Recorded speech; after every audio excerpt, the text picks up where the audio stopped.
Hi everybody, Hank Linderman here. I'm sitting on my deck here in lovely Falls of Rough. It's temperatures in the low 70s. It's beautiful and peaceful.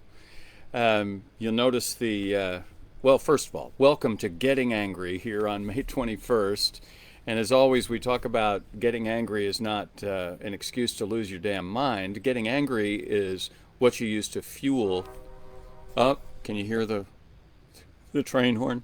Anyway, getting angry is what you use to fuel your determination to help get the country right back on the, hi Dennis, glad you made it, get our country back on the right track. So anyway, yes, I'm Hank Linderman. I'm running for Congress, and I'm the Democratic nominee for Congress here in Kentucky's 2nd District. And I'm so glad to have you all here. Let me switch over here to our main page. And good to see you. I'm glad you're all here. Now, you saw the Nope sign. In fact, let me put the Nope sign right back up, because we haven't talked about Nope for a while, and it's a little bit of a funny spelling of Nope. So it's an N with the O with a line drawn through it. Hi, Mary. And then P and E. And what this means is no plastics in my environment. And the idea of this pin came when I was traveling and I was on an airplane. Hey, Mark, how are you? I was traveling, and I was having the service people in the airplane were bringing me a cup of coffee, and the cup of coffee arrived with a cap on it. Mark Tomorsky, I'm glad you're here. You're back. Anyway, so the folks who were in the plane were bringing me their cup of coffee, but it had a plastic lid on it and had a plastic sword to stir it. And I thought, I don't want to tell them not to bring me any plastic, because they're trying to take care of 100 people or so or more on the plane. So I came up with this idea of a pin. I hope you all could hear that. That's my neighbor who's got a train horn, and I think they let the grandkids use it. Anyway, the Nope pin was born as a way that you could wear this pin, and then when you go into a restaurant or go to a place where someone might be serving you food, or if you're ever on an airplane again, which, by the way, traveling on an airplane I hear is going to be about as comfortable as heart surgery going forward, but we'll talk about that some other time. Anyway, it's a way that, hi Brenda, how are you? It's a way that you can let people know that you don't want any plastic. And by the way, that's how I think we cut down the incredible overuse of plastic, which is as consumers, yeah, Mark, I love that train horn too, sometimes. It's a little alarming. Anyway, to cut down on the use of plastic, because if you're being good about recycling, you're starting to see just how much plastic you use. So, like nowadays, I don't buy any kind of drinks in plastic containers. I buy aluminum, because aluminum can be recycled over and over again. Plastic apparently can only be used once, and then it gets turned into something, and because the different colors all mixed together, it makes a really ugly plastic that no one wants to use. So Hildegard Pyle. Now Hildegard, if you all don't know Hildegard, she's the party chair, the Democratic Party chair, up there in Breckinridge County. So hey, Hildegard. But before we go any further, I want to talk about starting watch parties. Judy Walker, glad you're here. We're getting a lot of people. And by the way, yesterday we had our biggest day in terms of attendance. We had close to 200 people watch this while it was going down, and that's by far like double what we had last week. So one of the things is we have to learn how to share this on our Facebook feeds, and there's a way to share it. And then when you share it, you choose a watch party, and then it goes out as part of your feed. Now, those of us that are older maybe are not that comfortable with learning new tricks, and I think that that was Mary's comment yesterday. But a young man who is helping us named Billy is Billy McNichol is going to show us how to do it. And let's get his movie and let you all hear it, okay? I'm going to mute my microphone and see if we can get this movie to play. Hang on. What's up, you all? Billy McNichol here, a longtime musician friend of Hank Linderman's. I'm here today to help you start a watch party, okay? So if you look in the bottom left-hand corner in the comments section, you're going to see a button that says share. Once you select share, 4 different options are going to pop up, right? and the second option is going to read Watch Party. So once you select Watch Party, there's going to be a blue rectangular box that'll pop up, and that one will say Start Watch Party. Once you click that blue rectangular button, Start Watch Party, Hank is now live on your feed. Everyone in your base and your network can now see him, and this is how we can really start cranking the numbers up even more. And I want to thank everybody who's been sharing as of late, because I mean, yesterday our numbers were pretty high. They've been exploding as of late, actually. I think we had something like 270 views in the first 17 minutes. That was amazing. So if we can get everyone on our feed to continue to do that, to continue to flood the algorithms with goodness, we could really make a difference, right?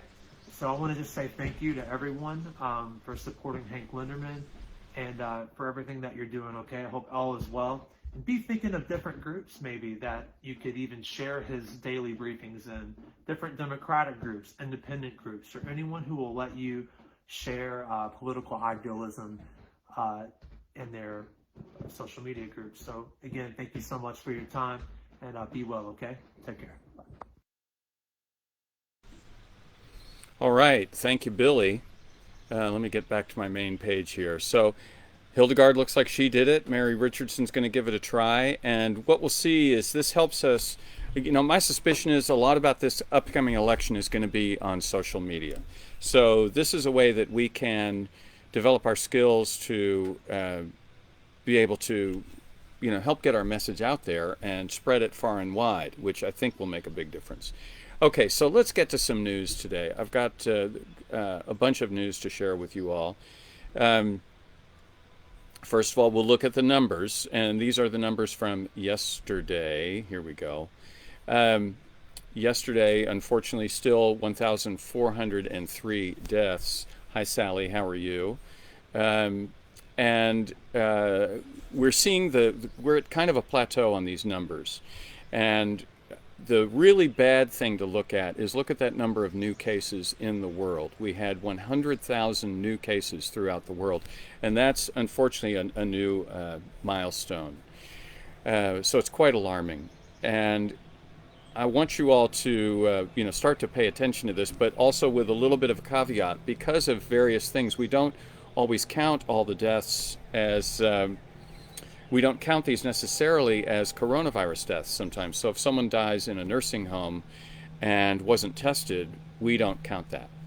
Other countries do, and we'll get to that. Belgium, for example, counts deaths that they think are coronavirus deaths. So you'll see their numbers are very, very high, particularly when you look in relation to the size of their population. They've got a very high rate, but their argument is they just do a better job of counting.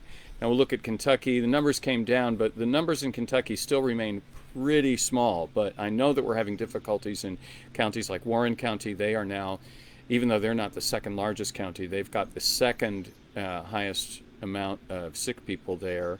And I think some of that is I spoke to someone from Warren County yesterday, and she said she believed it was because of the refugee communities that are there, people that work in meat packing plants, that kind of thing. So that's being spread. So once again, back to our headline, and this is from the BBC, and it's from today. Highest daily increase in virus cases, according to the World Health Organization. And in the details of this, they think that this number is low. The United States, of course, remains the worst hit country. We've got more than 1.5 million cases and 92,000 deaths so far. Let me go back and look real quick at our USA.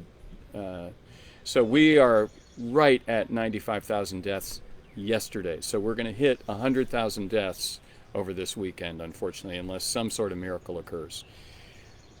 Okay, so back to the text. 100,000 deaths is 106,000 new cases. Sorry, new cases is a difficult thing.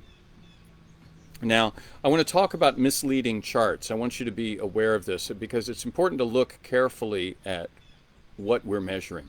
So this came from the New York Post, and it's measuring deaths per million. And this is the primary metric that they share when you go to the New York Post. They've got this. And it shows the United States doing pretty well. We're number 9 in the world way behind Belgium. Belgium's got 797 deaths per million, the United States 280 per million. Well, why is that? So here's a headline from the BBC. Why are so many people dying in Belgium? When you get into the text of it, and here's Donald Trump once again holding this up. The inference is that we in the United States are handling the pandemic very well. We are not. Here's from NPR. Belgium counts. They do a better job of counting. And they claim, when you read the details about this, and I encourage you to do your own searches on this, that they do such a better job of counting that to compare them to anyone else, you really have to look at doubling the numbers of other countries. So, for example, the United States then would, if these other countries double, that would put Belgium actually pretty far back, or cut Belgium's cases in half.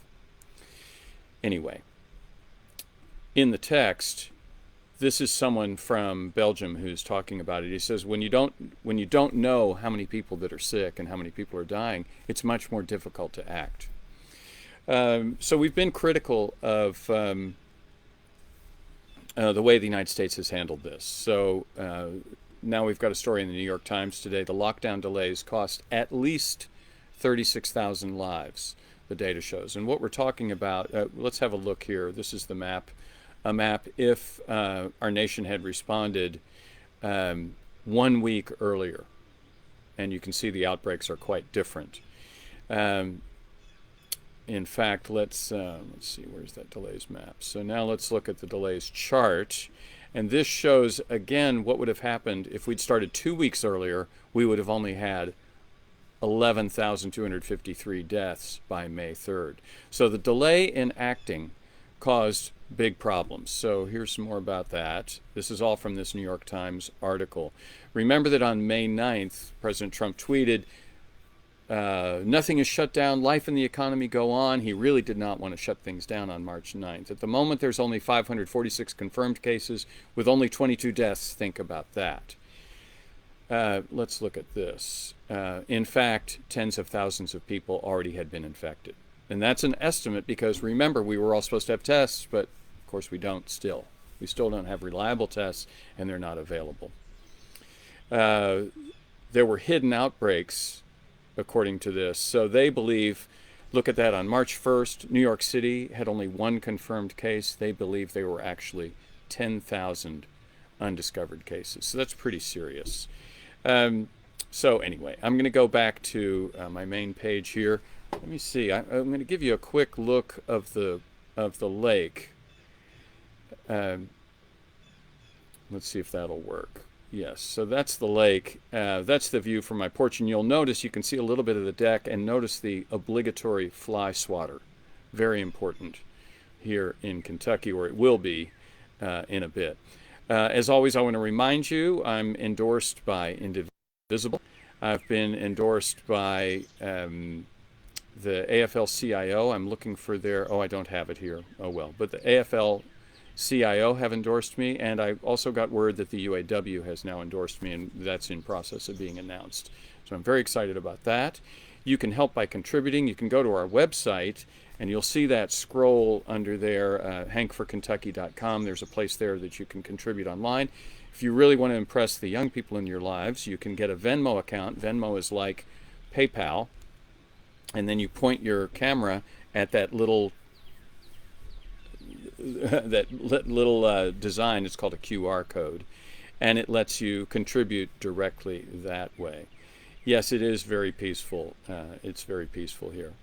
I have one last little thing to talk with you all about, and that is a lot of people want to help in a campaign like this. And in fact, I think it is important for us to understand that what we're up against. We as Democrats are up against a very well-funded Republican Party, and in the state of Kentucky, out in the rural districts, there's really no national help from the Democratic Party for districts out here in rural Kentucky.